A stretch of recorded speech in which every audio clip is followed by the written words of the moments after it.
Alors c'est un endroit qui est extraordinaire. Alors j'ai reçu une question de Aladdin qui me demande la chose suivante. Tammy, quelle est la meilleure ville pour commencer qu'on travaille dans la finance, l'asset management, le trading et compagnie?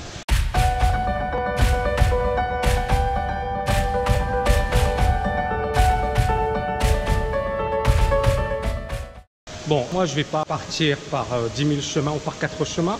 Je vais te dire la meilleure ville, la ville la plus intéressante, la plus pour moi positive, qui t'apportera énormément de choses, c'est certainement Londres.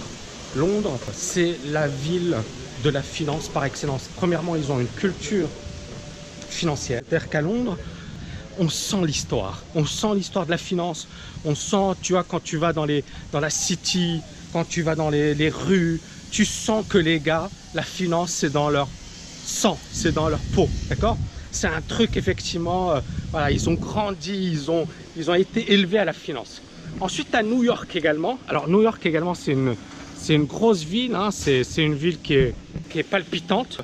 Moi, personnellement, je n'ai pas aimé New York. C'est perso. Et je pense que voilà, ce sera beaucoup plus facile pour toi, puisque tu as fait ton école de commerce en France, d'aller à Londres. C'est beaucoup plus simple, beaucoup plus facile, moins contraignant. Tu as les villes asiatiques, Hong Kong, Singapour, c'est l'avenir, hein. Il faut pas se voiler la face. Tu as Dubaï également. Alors, est-ce que Dubaï, c'est bien pour quelqu'un qui débute? Moi, j'ai des étudiants. Il y a Kevin qui bosse actuellement à Dubaï. Il est en banque d'affaires. Il y a pas mal de personnes, effectivement, qui aujourd'hui, les jeunes, hein, qui sont intéressés par Dubaï. Pour moi, Dubaï, c'est l'avenir. C'est une ville qui va exploser, c'est-à-dire dans les prochaines années. Et c'est pour ça que j'y suis. Mais l'autre point important, c'est la qualité de vie. C'est-à-dire que la qualité de vie qu'on a à Dubaï, on l'a nulle part ailleurs. Et c'est pour ça que j'y habite. C'est-à-dire qu'entre Londres et Dubaï, il n'y a pas photo. Je parlais récemment avec Olivier Roland, qui habite à Londres. Il me disait, voilà, les loyers sont prohibitifs, ça coûte super cher. Et quand il est venu à Dubaï, il a adoré. Il m'a dit, waouh, c'est super, etc. Mais c'est deux dimensions différentes. C'est-à-dire que si vous aimez voilà, le climat, il pleut tout le temps, il fait nuit à 5 heures de l'après-midi, ouais, bah, c'est clair, allez à Londres, hein. Mais si vous avez déjà une carrière, si vous êtes déjà bon, même si vous avez un patrimoine et que vous voulez un endroit pour non seulement bien vivre, parce que c'est important ça, c'est-à-dire Londres, tu peux avoir des millions et vivre de manière misérable, parce que ça coûte tellement cher. C'est comme New York. Moi, je suis allé dans un super hôtel 5 étoiles en face de Central Park, mais le service était pourri, les gens parlaient mal. J'avais l'impression que c'était un 2 étoiles à Dubaï.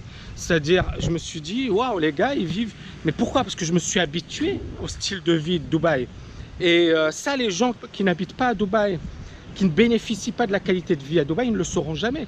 C'est-à-dire, pour eux, ils sont à New York, ils se disent, waouh, c'est super. Ils sont à Paris, ils se disent, waouh, c'est le centre du monde. Non, non, non, les gars. Le monde évolue. Moi, c'est ça ce que j'ai compris. Mon expérience dubaïote m'a permis de comprendre que le monde a évolué. Et qu'aujourd'hui, il y a des villes qui font tout pour attirer les gens, attirer les talents. Dubaï en fait partie. Singapour également, même si c'est plus cher, ça coûte cher d'habiter à Singapour. Dubaï également, c'est pas donné, mais c'est moins cher que Singapour. Donc, il faut vraiment analyser ton parcours. Donc, je sais que toi, tu commences, tu es en école de commerce. Donc, pour moi, vraiment un conseil, Paris, Londres. Alors, pourquoi j'ai pas parlé de Paris? Paris, c'est sympa pour débuter, pour démarrer. Mais tous les gars que je connais qui vraiment cartonnent sont allés à Londres. C'est-à-dire même d'ailleurs ceux qui avaient des bons postes dans des grosses banques françaises. Et puis, à un certain moment, pour vraiment monter en puissance au niveau de leur carrière, ils sont allés à Londres. Donc, numéro 1 à Londres, moi je dirais. Numéro 2, 3, si vous le pouvez, Hong Kong, Singapour, je pense que ça vaut vraiment le coup. Et numéro 4, je mettrai Paris, hein, si vous êtes parisien. Et numéro 5, je mettrai Dubaï. J'aurais pu le mettre en numéro 1, je pense que Dubaï c'est bien pour quelqu'un qui est déjà avancé. Quelqu'un qui a déjà une bonne carrière. Et si vous voulez démarrer, vous démarrez par Londres. Et en plus, l'avantage, c'est que ça vous permettra de bien comprendre la rat race. C'est-à-dire, vous serez dans le métro, vous serez serré. Quand vous arriverez à Dubaï, vous allez apprécier votre vie. Et vous allez dire, ouais, ok, je comprends Tammy, maintenant je le comprends mieux. Donc passez par la rat race. Parce que si vous arrivez, le problème de beaucoup de personnes qui arrivent directement à Dubaï, c'est qu'ils ne connaissent pas la vraie vie.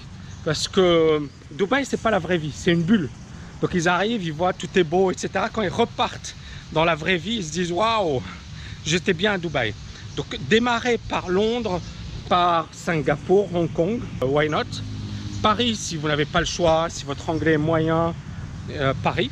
Et puis Dubaï pour ceux qui sont quand même un peu plus avancés. J'espère que vous avez aimé cette vidéo. N'oubliez pas de la liker, de la partager. Je vous dis à bientôt les amis. Ciao, ciao, ciao!